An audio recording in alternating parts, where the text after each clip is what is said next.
नमस्कार मंडळी. Language talks मध्ये तुमचं स्वागत आहे. आज आपल्यासोबत आहे वैशाली कारलेकर.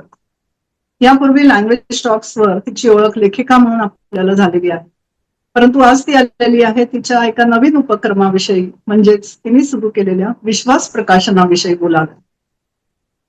वैशाली एक संवेदनशील लेखिका, साहित्यप्रेमी आणि प्रकाशन क्षेत्रातील सक्रिय व्यक्तिमत्व म्हणून ओळखली जाते. साहित्य, भाषा आणि वाचन संस्कृती याविषयी तिची भूमिका पण आज समजून घेऊया. हाय वैशाली. नमस्कार. हॅलो. हॅलो. तुझं स्वागत आहे. धन्यवाद. वैशाली, तुझ्या भाषा, वाचन, अनुवाद, लेखन या व्यासंगाबद्दल आपण यापूर्वी बोललो आहोत, पण आज तुझ्याशी प्रकाशक म्हणून बोलताना घ्यायला आवडेल की प्रकाशन क्षेत्रात प्रवेश करण्यामागचा तुझा विचार काय होता. धन्यवाद ललिता. आपण दुसऱ्यांदा बोलताय, मलाही खूप छान वाटतंय. मला पण. हा, तर आता तू सुरुवातीला म्हणालीस तसं व्यासंग मला शब्द जरा मोठा वाटतोय. मी काय झालंय की आपण मागे जेव्हा गप्पा मारल्या तेव्हा मी सांगितलंच होतं की याच क्षेत्रात असल्यामुळे आपोआपच वेगवेगळी कामं येत गेली आणि त्यातून हे सगळं काम उभं राहिलं. तर आता आपला जो मुख्य विषय होता की मी आता प्रकाशनाकडे कशी वळले, कारण मागे आपण गप्पा मारल्या तोपर्यंत मी प्रकाशनाची कल्पना कदाचित बीजरूपाने माझ्या मनात असेल, पण ती प्रत्यक्षात आली साधारण 1.5 वर्षापूर्वी. तर 1.5 वर्षापूर्वी मी विश्वास प्रकाशन नावाने एक प्रकाशन सुरू करायचं ठरवलं. याचं नाव विश्वास ठेवण्याचं कारण हे माझ्या वडिलांचं नाव आहे आणि माझ्या सगळ्या कामाच्या मागे त्यांची प्रेरणा आहे. खरं तर त्यांचीच त्यांची दिशा आहे, त्यांनी दिलेली दिशा आहे किंवा त्यांचा मला असलेला पाठिंबा आहे. त्याच्यामुळे जे काही माझं काम असेल ते खरं तर अप्रत्यक्षरित्या त्यांच्याच नावाचं आहे असं मला वाटतं. त्याच्यामुळे मी जेव्हा प्रकाशन सुरू करायचं ठरवलं तेव्हा, आणि नुकतंच त्यांचं ऑगस्ट महिन्यात निधन झालं होतं आणि डिसेंबरला मी सुरुवात केली, त्याच्यामुळे पण एक प्रकारे स्मृती रूपाने ते आमच्या बरोबर राहतील कल्पनेतून मी विश्वास प्रकाशन हे नाव ठेवलं. आता प्रकाशन सुरू करण्यामागची भूमिका असं म्हटलं तर मी गेले बरेचच वर्ष, म्हणजे जवळपास 20 वर्ष या क्षेत्रात अप्रत्यक्षरित्या आहे. स्वतंत्र प्रकाशन करत नसले तरी लेखन केलं आहे, संपादन केलंय, मुद्रित शोधन केलंय किंवा एकंदर पुस्तक कसं तयार होतं हे खूप जवळून अनुभवलेलं आहे. त्याच्यामुळे ते तयार होतानाची प्रक्रिया, त्यातली जी मजा आहे किंवा त्यातून निर्माण होणारा आनंद आहे, निर्मितीचा आनंद आहे. कारण प्रत्येक पुस्तक एक स्वतंत्र निर्मिती असते. म्हणजे खऱ्या अर्थाने जसं प्रत्येक बाळ वेगळं असतं तसंच ते प्रत्येक पुस्तक वेगळं असतं, कारण त्याचे लेखक वेगळे असतात. त्या लेखकाला सुचलेलं, म्हणजे एकाच लेखकाची सर्व पुस्तकं तरी कुठे सारखी असतात. त्यामुळे त्या लेखकाचं लेखन, त्याच्यानंतर चित्रकाराचं त्याच्यावरचं काम, त्याच्यानंतर त्या पुस्तकाची मांडणी आणि प्रकाशकाचे काही इनपुट्स असतील, त्याच्या काही सूचना असतील, असं सगळं मिळून जे तयार होतं ती एक स्वतंत्र निर्मिती असते. त्यामुळे प्रत्येक पुस्तक म्हणजे एक स्वतंत्र निर्मिती असते. तर याची एक मला वेगळी अशी चटक म्हणू शकत नाही आपण, पण अशा प्रकारे ओढ होती की आपण काहीतरी नवीन नवीन तयार करावं आणि ते नवीन होताना पाहणं आणि ते प्रत्यक्ष तयार होणं, याची आवड मनात होती सुरुवातीपासून. तर मला असं वाटलं की त्या विशिष्ट टप्प्यावरती, आयुष्याच्या एका विशिष्ट टप्प्यावरती आता आपल्या मनात ती जी इच्छा आहे की आपल्याला आता एक स्वतंत्र प्रकाशन करायचंय आणि जसं हवंय तसं पुस्तक तयार करायचंय, तर त्याच्यासाठी मला असं वाटलं की आपण स्वतंत्र प्रकाशन गृह सुरू करूया. आणि मुख्यतः मी बालसाहित्य हा विषय निवडला त्यासाठी सुरुवातीला. तर याचं कारण मी सुरुवातीपासून गोष्टी लिहितच होते, त्याच्यामुळे बालसाहित्यातलं थोडंफार, म्हणजे किमान वाचण्यासाठी किंवा मुलांना गोष्टी सांगण्यासाठी कोणतं साहित्य चांगलं आहे, मुलांना काय आवडतंय, त्याचं एक थोडीफार माझ्याकडे एक जाण निर्माण झाली होती असं मी म्हणू शकते. त्यातून मला असं वाटलं की आपल्याला माहित असलेल्या गोष्टीतून आपण सुरुवात करूया, म्हणून मग मी बालसाहित्य हा विषय निवडला. आणि जशी सुरुवात झाली तेव्हापासून मला असं वाटतंय की माझा सगळा हेतू सफल झालाय. म्हणजे मला त्या निर्मितीमध्ये खूप आनंद मिळतोय, खूप छान छान पुस्तकं तयार करता आली आणि खूप चांगल्या चांगल्या लेखकांबरोबर मला काम करता आलं, यापुढेही करणार आहे. आणि ज्या उद्देशासाठी मी हे प्रकाशन सुरू केलं तो उद्देश अगदी सफल होताना मला दिसतोय. किती छान सांगितलंस. तुझा आनंद खूप महत्वाचा आहे याच्यामध्ये, आणि ते सुरू करण्यामागची भावना तर छानच आहे. आशीर्वाद रूपाने ते आहेत तुझ्या पाठीशी. नक्कीच. तू आता म्हणालीस की पुस्तक तयार होताना अनेक टप्पे असतात आणि ते तू जवळून बघितले आहेस आणि आता तू ते करते आहेस, तर त्याबद्दल आम्हाला सविस्तर सांग. हा, नक्कीच. हा पण माझ्या आवडीचाच भाग आहे की पुस्तक कसं तयार होतं हे सांगणं. तर अगदी सुरुवातीला म्हणजे पुस्तकाचं हस्तलिखित आपल्याकडे येतं. आता त्यात सुद्धा आपण अजून मुद्दे शोधायचे म्हटले तर कधीतरी लेखक त्याला सुचलेला विषय किंवा त्याला हवा असलेला विषय घेऊन संपादकांकडे किंवा प्रकाशकाकडे येतो, किंवा कधी कधी प्रकाशक त्याच्या मनातल्या कल्पनेप्रमाणे लेखक शोधतो. अशा दोन्ही शक्यता असतात की एखाद्या प्रकाशकालाही वाटतं की आपण या विषयावरचं पुस्तक प्रकाशित करूया, तर ते कोण चांगला लेखक आपल्याला लिहून देईल किंवा आपल्या मनातली कल्पना कोण साकार करेल. तर अशा वेळी प्रकाशक सुद्धा लेखकांकडे जातात आणि लेखकांकडून पुस्तक तसं लिहून घेतात किंवा आम्हाला असं असं हवंय, तुम्ही लिहून द्याल का असं म्हणतात. किंवा कधीतरी लेखक त्याच्या मनातली कल्पना उतरवतो आणि मग तो प्रकाशकाकडे जातो.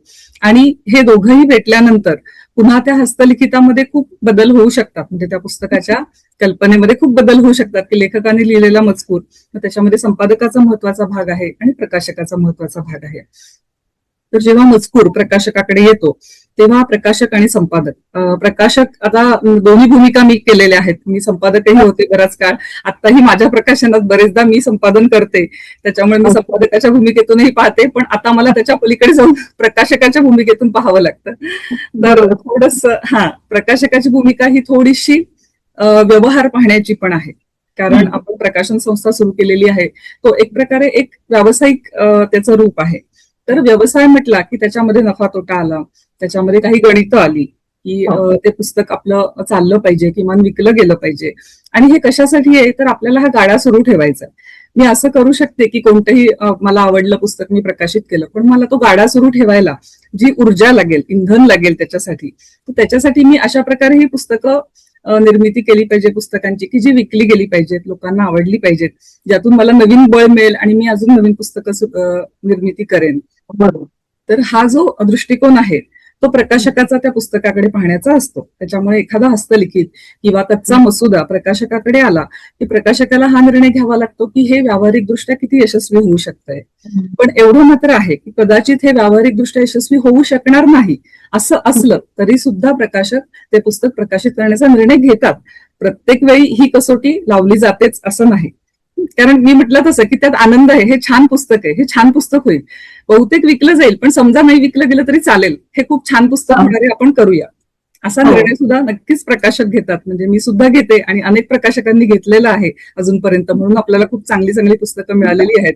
तर दरवेळी व्यवहाराच्या कसोटीला ती पुस्तकं उतरलीच पाहिजे तसं नाही, पण एकदा ती कसोटी लावून पाहावी लागते. मग एकदा प्रकाशकांनी ठरवलं की आपण हे पुस्तक करायचं, मग त्याच्यानंतर संपादकांचं काम सुरू होतं. संपादक ते हस्तलिखित पाहतात, तपासतात, मग त्याच्यामध्ये आशयाच्या दृष्टीने काही बदल करणं आवश्यक आहेत का याच्याबद्दल लेखकाशी चर्चा होते. त्याच्यानंतर प्रत्यक्ष भाषेच्या दृष्टीने म्हणजे मुद्रित शोधन असेल किंवा वाक्यरचना असेल किंवा बोलीभाषा प्रमाण भाषा असेल, अशा प्रकारे भाषिक दृष्ट्या सुद्धा त्याचं संपादन केलं जातं. या सगळ्या टप्प्यावर संपादक आणि लेखक यांचा एकमेकांशी संवाद असतो आणि लेखकाच्या अनुमतीने लेखकाला त्याची माहिती देऊन मग त्या हस्तलिखितामध्ये योग्य ते बदल केले जातात. कदाचित कधीतरी बदल करावेही लागत नाहीत, काही वेळा बरेच बदल करावेही लागतात, तर ते अवलंबून आहे. संपादक आणि लेखक यांच्या संवादातून पुस्तक तयार होत जातं. त्याच्यानंतर त्या पुस्तकाची मांडणी म्हणजे लेआउट म्हणतो. तर लेआउट कसा करायचा, त्याच्यानंतर ते किती पानी पुस्तक होणार आहे, पानाचा आकार कुठला असेल, तर आता खूप आकार उपलब्ध आहेत, कोणत्या आकारामध्ये ते पुस्तक चांगलं दिसेल. म्हणजे एक आपला प्रमाणित आकार आहे, पण त्या व्यतिरिक्त पण वेगवेगळ्या आकारांमध्ये पुस्तक आकर्षक दिसू शकतं. तर पुस्तकाचा आकार, पानं किती होणार आहेत, फॉन्ट कुठला वापरायचा, त्याच्यानंतरचा लेआउट कसा करायचा, त्याच्यामध्ये चित्र असतील का, नकाशे किंवा इतर माहिती असेल का, या सगळ्याची चर्चा होते, या सगळ्याची तयारी होते आणि ते प्रत्यक्ष पुस्तक आकाराला येतं. अर्थात त्याच्यात पुन्हा मुद्रित शोधन होणं, पुन्हा लेखकाकडून काही दुरुस्त्या बदल स्वीकारणं, हे सगळ्या गोष्टी होतात. आणि मग पुन्हा प्रिंटर, पुढचं काम पण खूप महत्वाचं आहे. पुस्तकाचं मुखपृष्ठ आहे, हे सगळं तयार झालं की मग प्रिंटरशी बोलणं होतं. मग प्रिंटरचे पण काही सूचना असतात. कधीतरी असं असतं की आपण आपल्या पातळीवर खूप छान छान काही करू म्हणून तयार केलेलं असतं आणि प्रिंटरकडून काहीतरी सूचना येते आणि मग आपल्याला काही बदलावं लागतं. तर असंही असू शकतं, कारण ते त्यांच्या क्षेत्रातले जाणकार आहेत. प्रिंटरच्या सूचनेवर हुकूम कधीतरी काही बदल करावे लागतात आणि मग एकदाची ती फायनल प्रिंट फाईल प्रिंटरच्या इनबॉक्स मध्ये जाते आणि मग छपाईची प्रक्रिया सुरू होते आणि मग काय 4-5 दिवस 8 दिवस जसे कालावधी असेल त्याप्रमाणे पुस्तक तयार होऊन आपल्या हातात येतं. ही सर्वसाधारण प्रक्रिया. अजून सखोल गेलं तर खूप सविस्तर तपशील आहेत, पण साधारण या प्रक्रियेमधून ते जातं. हो, केवढे टप्पे आहेत नाही का, आणि प्रत्येक टप्पा महत्वाचा. अगदी महत्वाचं आहे. त्यातल्या कुठल्याही टप्प्यात हयगय करून चालत नाही. आणि पुन्हा हे सगळे वेळेत, म्हणजे हे सगळे गडबड असते. कधीही पुस्तकाला म्हणजे किती दिवसात कधी पुस्तक हवंय म्हटलं तर आज हवं असतं. म्हणजे जेव्हा आपल्याकडे हस्तलिखित असतं त्या दिवसापासून लेखकाला काय किंवा प्रकाशकाला सुद्धा पुस्तक लवकरात लवकरच हवं असतं. त्यामुळे कधीही पुस्तकाला घाईच असते. म्हणजे असं नाही की खूप वेळ आहे आपल्याकडे, असं कधीच होत नाही. आता म्हणजे अगदी पहिला टप्पा जो तू म्हणालीस की हस्तलिखित तुमच्याकडे आहे, हा तर मग हस्तलिखित निवडण्याची प्रक्रिया तुझी कशी असते? म्हणजे हा काय काय तुझे निकष तू लावतेस त्याला? बरोबर. आता माझ्या बाबतीत सांगायचं झालं तर मी आता बालसाहित्याची जी पुस्तकं प्रकाशित केली, तर माझा स्वतःचा निकष आहे आता रंजनात्मक, निखळ. म्हणजे तुम्हाला ते आवडलं पाहिजे. म्हणजे हे आहे, माहितीपर आहे, बोधपर आहे, तुम्ही वाचलं पाहिजे असं पुस्तक आहे, अशी पुस्तकं असतात. पण सगळ्यात महत्वाचं काय, तुम्हाला ते वाचावं असं वाटलं पाहिजे. तर तुम्ही ते वाचायला सुरुवात केली की तुम्हाला असं वाटलं पाहिजे की हे ठेवू नये, वाचत राहिलं पाहिजे. पुढे काय आहे याची उत्सुकता किंवा कधीतरी तो लौघवता प्रवाह लेखनाचा आपल्याला थांबवून ठेवतो. तर मी स्वतः तरी अशा निकषावर पुस्तकांची निवड केली की जेव्हा मी हस्तलिखित वाचायला घेतलं तेव्हा मला असं वाटलं की एक वाचक म्हणून मी वाचते सुरुवातीला. मी तेव्हा प्रकाशक नसते, मी इतर कोणी नसते, पण मी वाचक आहे आणि मी हे पुस्तक वाचायला घेतलंय. तर मला हे आवडतंय का, आणि मला असं वाटलं की हा खूप छान आहे, हे वाचत राहिलं पाहिजे. म्हणजे माझ्याकडून प्रकाशित झालेली बहुतेक सगळी पुस्तकं मी पहिल्या बैठकीत वाचून टाकलीत की मी थांबू शकले नाही. मी वाचायला घेतलं आणि मी वाचतच राहिले. आणि मग मला असं वाटलं हे ठेवू नये पुस्तक खाली, किंवा मला उत्सुकता आहे पुढे काय झालंय. तर मी हे पुस्तक मिटलं नाही, मी ते पूर्णपणे हस्तलिखित एका बैठकीत वाचून काढलं. आणि मग मला असं वाटलं म्हणजे अजून 100 जणांना नक्की असं वाटेल, म्हणजे हे पुस्तक छापण्यायोग्य नक्की आहे. असं माझा स्वतःचा वैयक्तिक निकष आहे. प्रिंटिंग नंतरचा महत्वाचा टप्पा म्हणजे पुस्तक विक्री किंवा वितरण. बरोबर. तर त्याबद्दल सुद्धा आम्हाला सांगशील का? हो, सांगते ना. खरं सांगायचं तर विक्री वितरण क्षेत्रात मी अजून पहिलीच आहे, कारण मी अजूनपर्यंत संपादन लेखन केलेलं आहे. विक्री वितरणात मी प्रकाशक झाले त्या दिवसापासून उतरले असं म्हणता येईल. त्यामुळे माझं ते वय अजून खूप लहान आहे, मी पहिलीतच आहे त्या दृष्टीने. पण अजूनपर्यंत गेल्या 1.5-2 वर्षातला माझा अनुभव, तो त्या आधारे मी थोडंफार सांगण्याचा प्रयत्न करते. सगळ्यात महत्वाचं मी म्हटलं तसं की विक्री होणं, वितरण त्याचं व्यवस्थित होणं आणि वाचकांच्या हाती पुस्तक जाणं, हे अगदी त्याचा अंतिम हेतू आहे. म्हणजे आपण कितीही छान पुस्तक तयार केलं पण ते आपल्या घरी असेल तर त्याचा काहीच उपयोग नाही. जोपर्यंत ते वाचकांच्या हातात जात नाही, जोपर्यंत ते त्यांना आवडत नाही, तोपर्यंत आपला हेतू सफल झाला नाही. म्हणजे पुस्तक निर्माण झालं आणि माझं काम झालं असं मी म्हणू शकत नाही. जेव्हा ते 10 लोक वाचतील, त्यातल्या 5 जणांना ते आवडेल, तेव्हा माझं काम खऱ्या अर्थाने पूर्ण झालं असं मला वाटतं. तर आता त्याच्यासाठी आपले बरेच पारंपरिक मार्ग आहेच आहेत. म्हणजे पुस्तकांची दुकानं आहेत, पुण्यात तर भरपूर पुस्तकांची दुकानं आहेत, बरेच वितरक सुद्धा आहेत, पुण्याबाहेर सुद्धा वितरक आहेत. पण हे सगळं एखाद्या आता नवीन प्रकाशकाला माझ्यासारख्या आता सर्वांपर्यंत पोहोचणं तेवढं सोपं राहिलेलं नाहीये. तर सोपं असण्याचा एक मार्ग सध्याच्या काळातला समाज माध्यम म्हणजे सोशल मीडिया. तर मी सुरुवातीपासून सोशल मीडिया हा त्यातल्या त्यात आपल्याला आपण स्वतः हाताळू शकू असं एक माध्यम आहे असं मला वाटलं, आणि जे आता सगळीकडे पोहोचतं. म्हणजे परदेशापर्यंत कुठेही जगभरात आपण समाज माध्यमावरून सोशल मीडियावरून केलेली जाहिरात पोहोचते. तर माझ्या बाजूने मी विक्री आणि वितरण याच्यातला सर्वात महत्वाचा भाग मी सोशल मीडियावरून जाहिरात किंवा सोशल मीडियावरून आपल्या पुस्तकांची माहिती देणं, हे माध्यम सुरुवातीपासून हाताळलं. त्याच्यानंतर प्रत्यक्ष दुकानांमध्ये पुस्तकं उपलब्ध करणं, कारण हे पण महत्वाचं आहे. सर्वजण माझ्याकडून पुस्तक मागून घेतील आणि मग ते पोस्टेज व त्यांच्यापर्यंत ते पुस्तक पोहोचणार, तर ही प्रक्रिया थोडीशी खर्चिक आणि थोडीशी वेळखाऊ आहे. पुन्हा कसं होतं की ठरवलं किती आपण पुस्तक मागूया, पण नंतर काहीतरी दुसऱ्या कामात विसरलो, गडबड, तर मग ते पुस्तक राहून जातं. पण दुकानात आपण समजा पुस्तक खरेदीला गेलो तर समोर 10 पुस्तकं असतात, तिथे जर माझं पुस्तक दिसलं तर कोणीही म्हणेल अरे हा मला हे पुस्तक घ्यायचंय, तर त्या व्यक्तीला तेव्हा ते पुस्तक मिळालं तर तिची खरेदी होते. म्हणजे कधीतरी त्यांनी ठरवलेलं असतं की माझ्याकडून मागायचं, पण प्रत्यक्षात त्यांना एखाद्या दुकानात पुस्तक दिसलं तर त्यांना आठवतं की अरे हा आपल्याला हे पुस्तक घ्यायचंय. तर त्यामुळे प्रत्यक्ष दुकानात पुस्तकं असणं पण नक्कीच महत्वाचं आहे. ती वेगवेगळ्या विभागात असणं, म्हणजे आता खरं तर महाराष्ट्रभर उपलब्ध असणं, वेगवेगळ्या महत्वाच्या दुकानांमध्ये उपलब्ध असणं निश्चित महत्वाचं आहे. त्या दृष्टीने माझे प्रयत्न सुरू आहेत, पण अजून तेवढं मी तिथपर्यंत पोहोचले नाहीये. पण महत्वाच्या ठिकाणी माझी पुस्तकं उपलब्ध होतील असा मी प्रयत्न केलेला आहे. ऑनलाईन पण उपलब्ध आहेत, अमेझॉनवर पण उपलब्ध आहेत, कारण ते आताच्या काळात अगदी महत्वाचं आहे. आणि सर्व प्रमुख दुकानांमध्ये मी पुस्तकं उपलब्ध करून दिली आहेत. आणि मला वाटतं तुझी प्रदर्शनांमध्ये पण असतात पुस्तक. हा बरोबर घेतेस ना? बरोबर, अगदी महत्वाचं ते. खरं सांगायचं तर पुणे पुस्तक महोत्सवात तर मी गेले 4-5 वर्ष पाहतच होते. जेव्हापासून सुरू झालाय पुणे पुस्तक महोत्सव मी जवळून पाहिलाय. तिथूनही खरं तर ही कदाचित प्रेरणा निर्माण झाली असू शकते. पुस्तकांचं जग जे माझं आवडीचं जग आहे, त्या 10 दिवसात मला तिथे खूप आनंद मिळायचा त्या पुस्तक महोत्सवात हिंडण्या फिरण्यात. पर्यंत माझं स्वतःचं प्रकाशन नव्हतं, पुस्तकं नव्हती, तरी पण ते जग मला आवडत होतं. कुठून तरी अप्रत्यक्षरित्या तेही कारण असू शकतं. आणि मग जेव्हा माझं प्रकाशन सुरू झालं, मी लगेचच पुणे पुस्तक महोत्सवामध्ये पण दालन घेतलं होतं गेल्या वर्षी. आणि खरं सांगायचं तर तिथे दालन घेतलंय म्हणून मी वेगाने पुस्तकं प्रकाशित केली, की अरे आपल्याला दालनात मांडण्यासाठी पुस्तकं हवेत, आपण पुढचं काम आधी केलंय, आता मागचं काम पूर्ण करूया, असं म्हणून मी पुस्तकं प्रकाशित केली. आणि तो अनुभव खूप चांगला होता. आणि एकंदर पण गेल्या 1.5 वर्षाच्या अनुभवाने मी सांगते की पुस्तक प्रदर्शनं असोत किंवा इतर ठिकाणी दालनं जिथे जास्त लोक जमतायत, जिथे मुलं येत आहेत, अशा ठिकाणी आपण जाणं हे जास्त महत्वाचं आहे.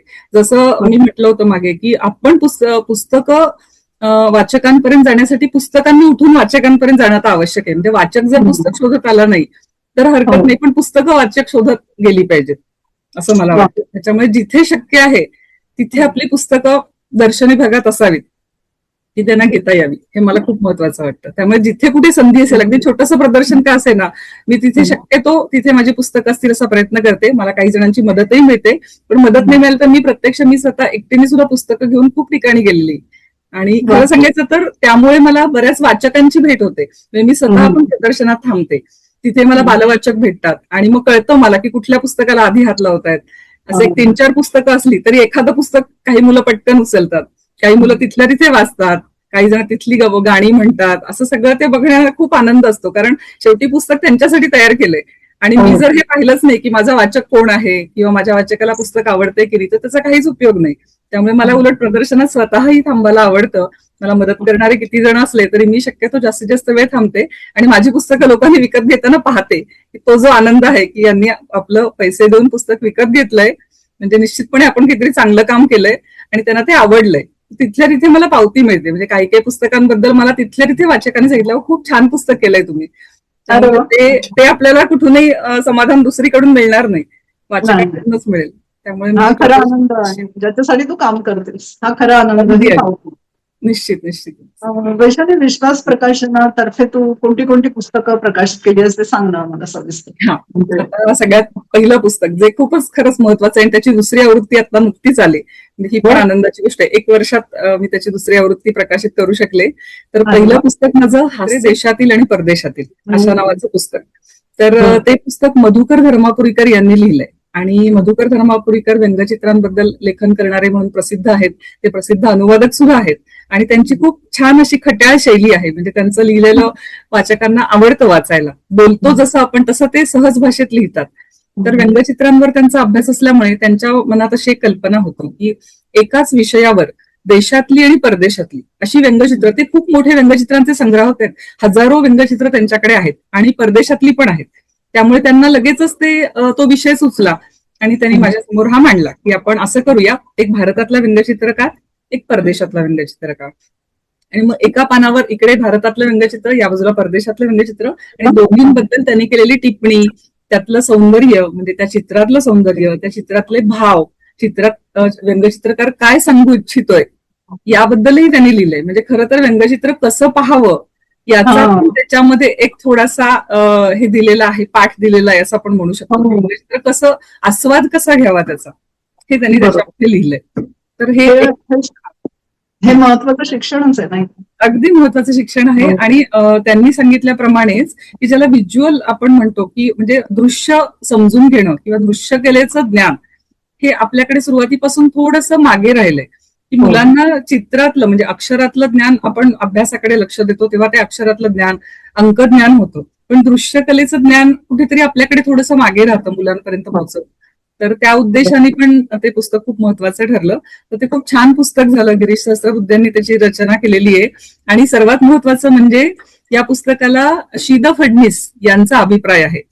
आणि अजून म्हणजे त्या पुस्तकाचं प्रकाशनही त्यांच्या हस्ते झालं. योगच आहे, कारण मी अगदी सहजपणे त्यांचा अभिप्राय घेण्यासाठी त्यांच्या घरी गेले होते. मी सुद्धा मनात विचार केला नव्हता, कारण शी द. आता 100 वर्ष त्यांना पूर्ण झालेली आहेत. गेल्या वर्षी त्यांचं म्हणजे 100 झालेलीच होती. तर म्हटलं एवढ्या ज्येष्ठ व्यंग्य चित्रकाराला आपण कशी विनंती करावी की तुम्ही बाहेर येऊन कार्यक्रमात येऊन प्रकाशन करावं. आपण तर एवढे छोटे, म्हणजे माझं पहिलंच पुस्तक आणि असं सगळं. पण ते खूप सहज साधे, इतकं निर्व्याज माणूस आहे तो. आज सुद्धा मी खरं सांगायचं तर त्यांना भेटून आले आणि त्याचाच आनंद खरं तर मला सांगायचा की इतके छान व्यक्ती आहेत श्रीदा फडणीस. तर त्यांनी सहज म्हटलं, मी त्यांना म्हटलं की म्हणजे असं चाचरतच विचारलं की तुम्ही याल का प्रकाशनाला पुस्तकाच्या.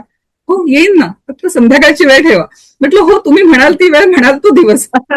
तुम्ही येत असाल तर काय. ते म्हणाले हो मी येईन. इतकं सहजपणे आले, 100 वयाची व्यक्ती, सहज आले. छान प्रकाशन झालं त्यांच्या हस्ते. वसंत काळपांडे सुद्धा होते प्रकाशनासाठी प्रमुख पाहुणे म्हणून. ह्या 2 दिग्गजांच्या हस्ते प्रकाशन झालं. श्रीदा फडणीस छान भाषण केलं त्यांनी सर्वांसमोर, एकदम सुंदर. सर्वांचीच भाषणं छान झाली, कार्यक्रम छान झाला, कार्यक्रमाला गर्दी झाली आणि पुस्तकांची खूप विक्री झाली. आणि त्या पुस्तकाला आजतागायत खूप चांगला प्रतिसाद आहे आणि आता त्याची 2री आवृत्ती सुद्धा प्रकाशित झाली. अरे वा, अजून काय पाहिजे. हो ना, अक्षरशः म्हणजे खूपच छान. त्यानंतर मी एक थोडक्यात सांगते, दिशा म्हणून एक पुस्तक प्रकाशित केलं, दीपक शिकारपुरांनी लिहिलेलं आहे. तर वेगवेगळी करिअर्स, आता मुलांसमोर ज्या वेगवेगळे नवीन करिअर्स सध्याची, म्हणजे फक्त डॉक्टर इंजिनियर न विचार करता त्या करिअर्सची सर्व माहिती त्यात आहे आणि त्या त्या क्षेत्रातल्या तज्ज्ञांनी दिलेली माहिती आहे. आणि एक अजून एक यातली महत्वाची गोष्ट म्हणजे याचं आपल्या कुलगुरूंच्या हस्ते झालं आणि ते आलेले होते आणि असे सगळे मान्यवर. तेही मला एक खूप नशिबाची गोष्ट वाटते. म्हणजे ही की सुरुवातीला श्रीदा फडणीस आले पहिल्या पुस्तकाच्या प्रकाशनाला, 2ऱ्या प्रकाशनाला कुलगुरू आले आणि पुढचेही कार्यक्रम ना मी एक एक सांगेन, तर आता आपल्याला वेळ कमी पडेल. इतके छान छान कार्यक्रम झाले प्रकाशनाचे आणि खूप मोठ्या व्यक्तींचं, म्हणजे मला ह्या कुठेतरी एक पुण्याई वाटते, कदाचित बाबांची पुण्याई, आपल्याला मिळालेले आशीर्वाद. पण खूप मोठी लोक माझ्या कार्यक्रमासाठी, माझ्या छोट्या प्रकाशकाच्या कार्यक्रमासाठी पण आली आवर्जून आणि सर्वजणांनी खूप कौतुक केलं आणि सगळ्यांनी म्हणजे अगदी सहजरित्या त्यांचा स्नेह मला मिळाला. ह्याची ही मला खूप महत्वाची गोष्ट वाटते ह्यातनं. त्यानंतर काही महत्वाची पुस्तकं तुला सांगते. तर मंजुषा आंबेडकरांची खूप छान पुस्तकं, 3 पुस्तकं मी प्रकाशित केली. त्यांचं लेखन खूप छान आहे. मी म्हटलं तसं की प्रवाही आहे, म्हणजे एकदा वाचायला घेतलं की ते खाली ठेवत नाही. दिले ते विवेकानंद, हे विवेकानंदांचं एक चरित्र आहे छोटेखानी. त्यानंतर अब्दुल कलामांबद्दल आहे, भारताचा मिसाईल मॅन अब्दुल कलाम. हे खूप छान पुस्तक आहे. आणि त्याचं आहे चतुर-4, म्हणजे 4 मुलं ज्या गमती जमती धमाल करतात. खजिनाचा शोध, नंतर ती आजोळी मामाकडे गेले असताना केलेल्या गमती जमती, अशी ही 3ही पुस्तकं मंजुषा आंबेडकरांची खूप छान आहेत, सगळी बाल आणि कुमार वाचकांसाठी. त्यानंतर फ्रेंड्सचं भाषांतर मधुकर धर्मापुरीकरांनी केलेलं आहे, तर आर के नारायणचं ते पुस्तक. तर त्याचंही फार सुंदर भाषांतर झालेलं आहे. ते पुस्तकही खूप छान झालंय. गिरीश सहस्रबुद्धे यांनी त्याचं कव्हर केलंय आणि बाकी सगळं लेआउट, चित्र आहेत त्याच्यात. हे एक महत्वाचं पुस्तक. त्यानंतर महाभारतावरती एक पुस्तक आहे, कथा म्हणून. मानसी वैद्य त्याची लेखिका आहे. अगदी मुलांना समजेल अशा सोप्या भाषेत महाभारताच्या सगळ्या महत्वाच्या कथा तिने सांगितलेल्या आहेत. त्यानंतर 2 रशियन पुस्तकांचं छोट्या, म्हणजे किती 16 पानी असं एक मी भाषांतर केलंय, काकड्या नावानी आणि किरिलच्या गमती जमती. तर ते रशियन, म्हणजे खरं रशियनचा हिंदी अनुवाद जो होता अरविंद गुप्ताजींनी केलेला, तर त्याच्या आधारे मी ते मराठीत आणलेलं आहे. अरविंद गुप्ताजींनी मला ती मदत केली. तर ती पुस्तकं आहेत. त्यानंतरचं एक महत्वाचं पुस्तक म्हणजे गट्टी शब्दांची. निलिमा गुंडी आपल्या सर्वांना परिचित आहेतच, ती त्या भाषा अभ्यासक आहेत आणि त्यांची लिहिण्याची शैली खूप सहज सोपी आहे, म्हणजे मुलांशी बोलल्यासारख्याच त्या लिहितात. तर त्यांचं लेखन सगळ्यांना आवडतं, भाषणही सगळ्यांना आवडतं. तर त्यांनी गडांची म्हणून शब्दांच्या जोड्या असतात, म्हणजे क्रियापद आणि नाम याच्या जोड्या. धूम ठोकणे, आता धूम मारणे नाही म्हणत, तर धूम ठोकणेच असतं. तर अशा प्रकारे ज्या गमतीशीर जोड्या आहेत त्याच्या अशा गोष्टीरूप कथा लिहिलंय, गोष्टीरूप आहे ते सगळं लेखन. तर ते पण पुस्तक मुलांना खूप आवडलं. खरं तर ते जरा पुस्तक महोत्सवाच्या अगदी शेवटच्या दिवसात प्रकाशित झालं. मला उशीर झाला या सगळ्या कामांना, पण शेवटच्या 3-4 दिवसात येऊन सुद्धा ते इतकं वेगाने मुलांनी उचललं, वाचकांनी उचललं की त्याची पण 2री आवृत्ती आलेली आहे. हे पुस्तक खूप मुलांना आवडलं. त्यानंतर एकनाथ आवाड हे साहित्य अकादमी विजेते लेखक आहेत आणि मुलांचे अगदी आवडते लेखक आहेत.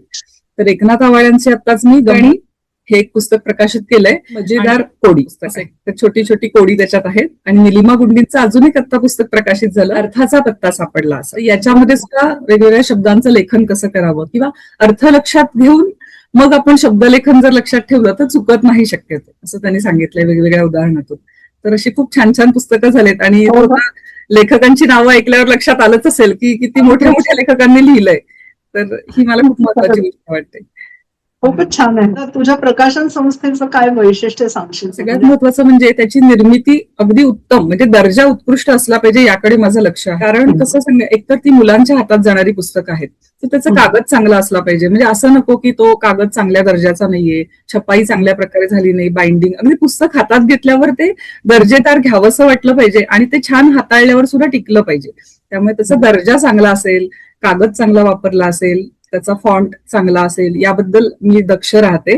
नंतर फॉन्ट थोडा मोठा असेल आपल्या नेहमीच्या पुस्तकांपेक्षा, कारण अगदी आपल्याही पिढीपर्यंत बघ की असं खूप बारीक फॉन्ट असेल तर आपल्याला वाचायला त्रास होतो आणि आपण वाचनापासून लांब जातो. म्हणजे आधीच आपण वाचायला फार कमी वेळा घेतो, त्यात ते जर असं दिसायला जर आपल्याला चांगलं नसेल तर आपण त्यापासून अजून लांब जातो.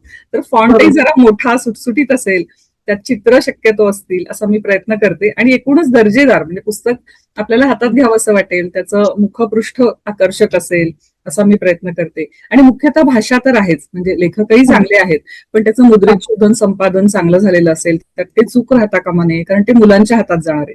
तर असा मी प्रयत्न करते. त्यामुळे कोणतंही पुस्तक हे अगदी दर्जेदार असेल असा माझा प्रयत्न असतो. मला असं वाटतं की तेच वैशिष्ट्य असेल.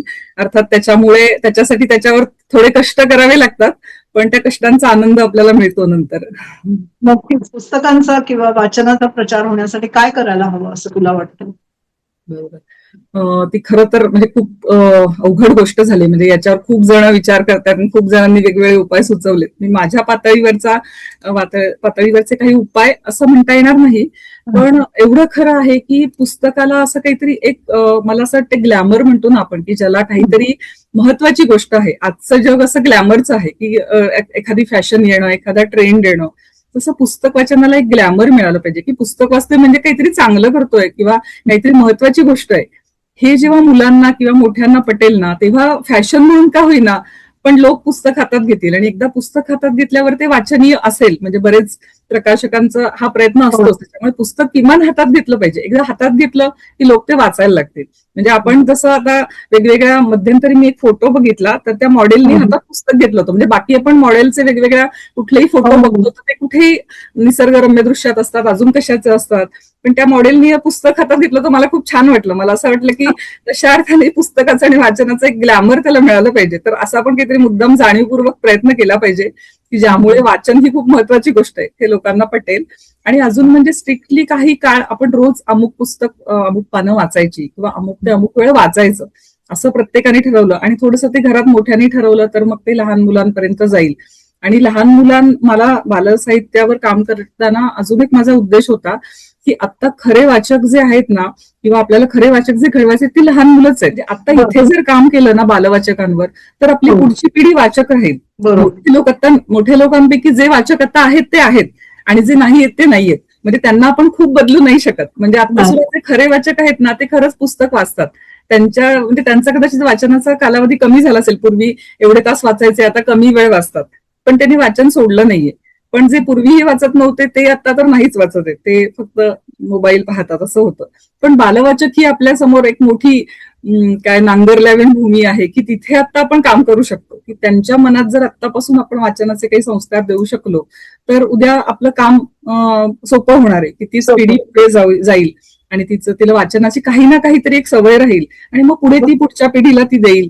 म्हणजे जास्त काम आपल्याला बालवाचकांवर करायला हवं असं मला वाटतंय. तर त्याचे ठराविक काळ पुस्तक वाचणं किंवा असं वाचन थेरपी, मध्यंतरी एक उपक्रम मी पाहिला होता की तिथे यायचं होतं, 1 तास 1.5 तासाचा वेळ होता आणि त्या वेळात तुम्ही काही न करता फक्त पुस्तक वाचायचं किंवा का शांत बसायचं असं काहीतरी. पण मला असं वाटतं की असं केलं पाहिजे की अशी कुठली तरी जागा की सगळं मोबाईल आणि हे बाहेर ठेवून या आणि आत फक्त पुस्तकं असतील, तुम्ही आत जायचं, हवी ती पुस्तकं वाचायची, बाहेर यायचं. अशी कुठली तरी जागा निर्माण करावी असं मला वाटतंय. मला शक्य झालं तर मी सुद्धा तयार करेन, नाही तर ज्यांना शक्य आहे त्यांनी करावी. पुस्तक घर की तिथे बाकी सगळं बाहेर ठेवायचं, आपण जायचं, हवं ते पुस्तक वाचायचं आणि तिथून बाहेर यायचं. तेवढा वेळ दिवसातला 1 तास ती थेरपी एक वाटली पाहिजे की जसं आपण वेगवेगळ्या थेरपीज घेतो, काही ट्रीटमेंट घेतो, उपचार घेतो, तर तो वाचनोपचार एखादा यातनं निर्माण झाला तर काहीतरी नक्की फरक पडेल असं वाटतंय मला. छान होईल ना अशी जागा असेल. खरे खरे. तुझा हा विचार मला खूप महत्वाचा वाटला की लहान मुलांनाच आता सवय लागली तर ते वाचत राहतील का आणि अजून वाचक निर्माण होतील. निश्चितपणे, निश्चित. आता ई बुक आहेत, गेली अनेक वर्ष आपण ईबुक वाचतोय आणि मुद्रित पुस्तकंही वाचतोय. हम्म. तर यापैकी भविष्यात कोणतं माध्यम जास्त प्रभावी ठरेल असं तुला वाटतंय? हा. माझं वैयक्तिक मत असं आहे की दोन्ही माध्यमं आपापल्या जागी आहेत, श्रेष्ठ आहेत. म्हणजे दोन्हीचे फायदे तोटे वेगवेगळे आहेत. आता आपण साध्या पुस्तकाचे तर आपल्याला फायदे तोटे माहिती आहेत. ई बुकचा विचार केला तर त्यातले काही फायदे जे असे आहेत की ते त्याला जागा लागत नाही. आपल्या लॅपटॉपमध्ये, मोबाईलमध्ये किंवा कशात इतर साधनामध्ये तो राहतो. त्याच्यानंतर कुठेही आपल्याला वाचता येतं. नंतर फॉन्ट लहान मोठा करता येतो. त्याच्यामुळे ते आपण कुठेही घेऊन प्रवासाला जाताना घ्या, बाहेरगावी घ्या, कुठेही आपल्या बरोबर पुस्तक येतं. जे हार्ड कॉपी आपण पुस्तकाची एवढ्या सगळीकडे घेऊन जाऊ शकत नाही. किती आवडतं पुस्तक किंवा मला ही 2 पुस्तकं वाचायची, तर मला ती पुस्तकं पर्समध्ये, सॅकमध्ये टाकून बाहेरगावी नेणं, तिथे ते पुस्तक काढणं. बरं, हार्ड कॉपी नीट हाताळावी लागते. आपले हात कधी खराब आहेत, पाणी सांडलं, अजून काही झालं तर ते पुस्तक खराब होऊ शकतं. त्याच्यामुळे या सगळीकडे ई बुक नक्की योग्य आहे. त्याचे हे वेगवेगळे फायदे आहेत. पण तरी सुद्धा ते स्क्रीन आहे की आता आपण स्क्रीन पाहणं आणि त्याच्यानंतर स्क्रीनमुळे आपण लक्ष आपलं दुसरीकडे जाणं. म्हणजे आपण पुस्तक वाचता वाचता अजून आपण सोशल मीडियावर जातो, आपण काही मेसेजेस बघतो, आपण दुसरं काही करतो. हे जे त्याचं डिस्ट्रॅक्शन आहे ना, की ते येऊ शकतं. त्याच्यामुळे मला असं वाटतं शेवटी स्क्रीनला एक मर्यादा आहे. आणि मग आपण असं करू शकतो की काही आपल्याकडे, म्हणजे आपल्याकडे पुस्तकं असलीच पाहिजेत, पण जिथे पुस्तकं नेऊ शकत नाही तिथे आपण ई बुक न्यायचं. आणि जिथे शक्य आहे तिथे आपण मात्र ते पुस्तक हातात घेऊन आपल्याला हव्या त्या जागी, हव्या त्या स्थितीत बसून, झोपून, लोळून, जसं हवंय पुस्तक खिडकीत बसून वाचायचंय, तिथे पुस्तक घेऊन प्रत्यक्ष पानं उलटणं आणि त्या जगात वावरणं. त्याच्यामुळे दोन्हीचे आपापले फायदे तोटे आहेत. आणि भविष्यात मला असं वाटतं दोन्हीही राहतील. म्हणजे असं नाही होणार की ई बुक आल्यामुळे छापील पुस्तकं बंद झाली, असं नाही होणार. पण फक्त छापील पुस्तकं राहतील आणि ई बुक नाही राहणार असंही नाही. मला असं वाटतंय की दोन्ही एकंदर वाचन जर वाढलं तर मुळात दोघांचं अस्तित्व आहे. सर्वात महत्वाचं आहे वाचन. तर वाचन राहील आणि जसं वाचन राहील त्याप्रमाणे दोन्ही प्रकारची पुस्तकं राहतील असं मला वाटतंय.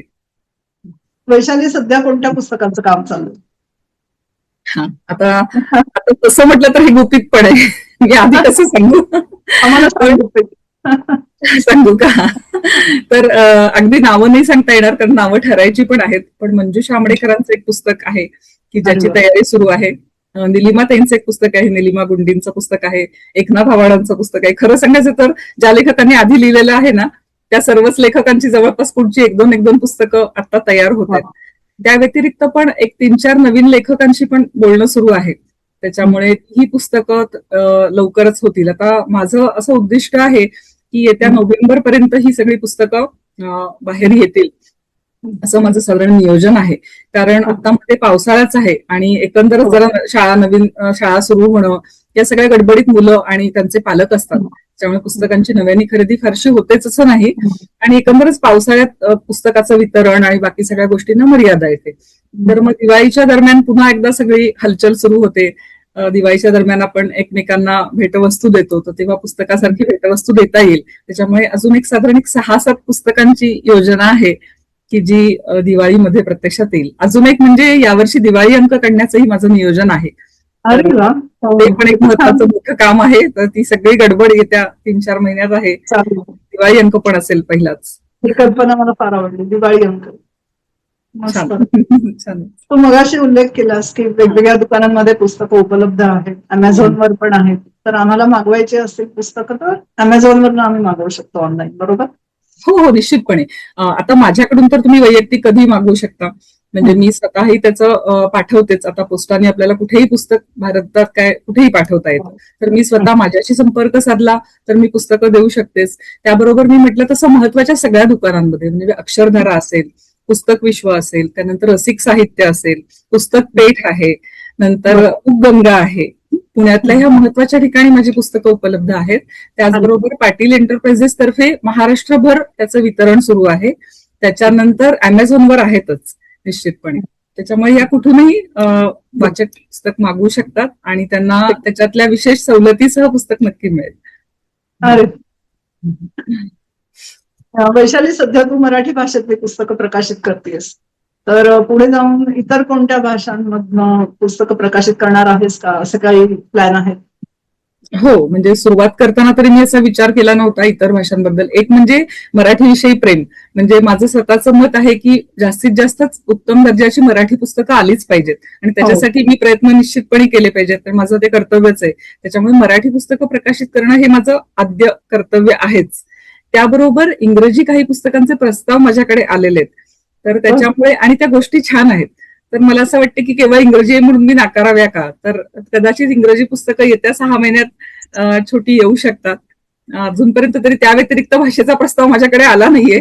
पण समजा आला तर मी ती गोष्ट कशी आहे म्हणजे पुस्तक कसं होईल म्हणजे भाषेपेक्षा माझं म्हणणं ते त्याची कथा चांगली आहे का, हे पुस्तकाचं चांगलं होणार आहे का, वाचकांना आवडणार आहे का, हा महत्वाचा निकष आहे.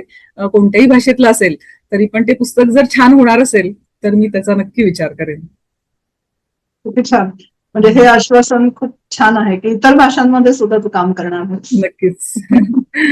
आणि मुलाखतीच्या शेवटी मला विचारायला आवडेल की हा, तुझ्या मते तू तर एक चांगली लेखक, संपादक, प्रकाशक आहेस. तर हा. चांगला लेखक आणि चांगला प्रकाशक असण्यासाठी त्याच्यामध्ये कोणते गुण असावेत? हा, हे थोडंसं अवघड म्हणजे लेखकाचे गुण सांगणं थोडं मला अवघड जाईल. कारण खरं सांगायचं तर ती सर्जनशीलता आहे. म्हणजे ते मूळ लेखनाची कौशल्य, लेखनाचं त्याची प्रतिभा ही काही बाहेरून येत नाही. म्हणजे ती त्या व्यक्तीमध्ये मुळातच असावी लागते. त्यामुळे लेखकाकडे सर्वात महत्वाची जी सर्जनशीलता आहे ती अगदी महत्वाची आहे की त्याला काहीतरी नवीन सुचलं पाहिजे तरच त्याचं लेखन इतरांपेक्षा वेगळं ठरेल. त्यानंतर भाषाशैली म्हणजे कधीतरी कल्पना एखाद्या व्यक्तीला सुचते पण ती उत्तम भाषेत जर त्याला उतरवता आली नाही, दुसऱ्यापर्यंत पोहोचवता आली नाही तर ती कल्पना काही प्रत्यक्षात येत नाही. तर कल्पना सुचणं, सर्जनशीलता आणि दुसरं म्हणजे भाषाशैली, हे किमान 2 गोष्टी तरी चांगल्या लेखकाकडे असायला हवेत.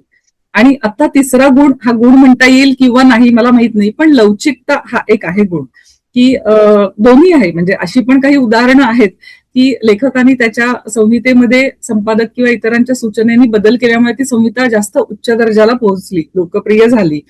पण दुसरंही उदाहरण आहे की एखाद्या लेखकाने अजिबात मी बदल करणार नाही माझ्या संहितेत, जसं आहे तसंच राहील, म्हणजे लवचिकपणा न दाखवता प्रसिद्ध करूनही ती कधीतरी लोकप्रिय झालेली आहे.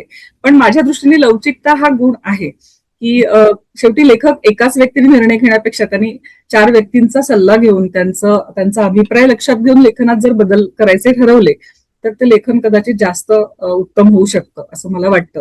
पण या इतरांचं दुमत असू शकतं याबद्दल. आणि प्रकाशकांचे गुण मी थोडेफार सांगू शकेन.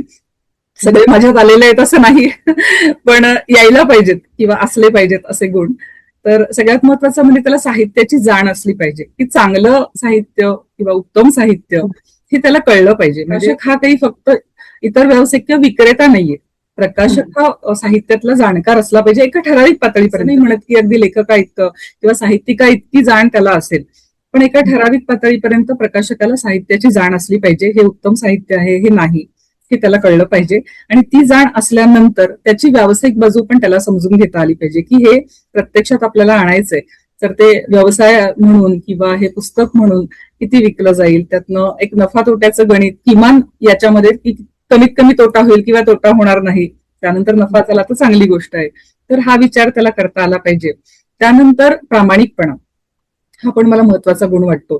कारण हा व्यवसाय असा आहे की याला असे काही लेखी नियम नाहीयेत कुठल्याही म्हणजे या प्रकाशन आणि या सगळ्या व्यवसायात की एखाद्या लेखनाचं मानधन किती असेल किंवा त्याच्या किती प्रतींच्या किती टक्के कुणाला रॉयल्टी असेल किंवा इतर ह्या सगळ्या गोष्टी आहेत या केवळ प्रकाशक, लेखक यांच्या एकमेकांशी होणाऱ्या संवादावर अवलंबून आहेत. याला असं काही ठराविक नियम नाही की हा अमुकच पैसे किंवा अमुकच काळ, असं काही नाहीये.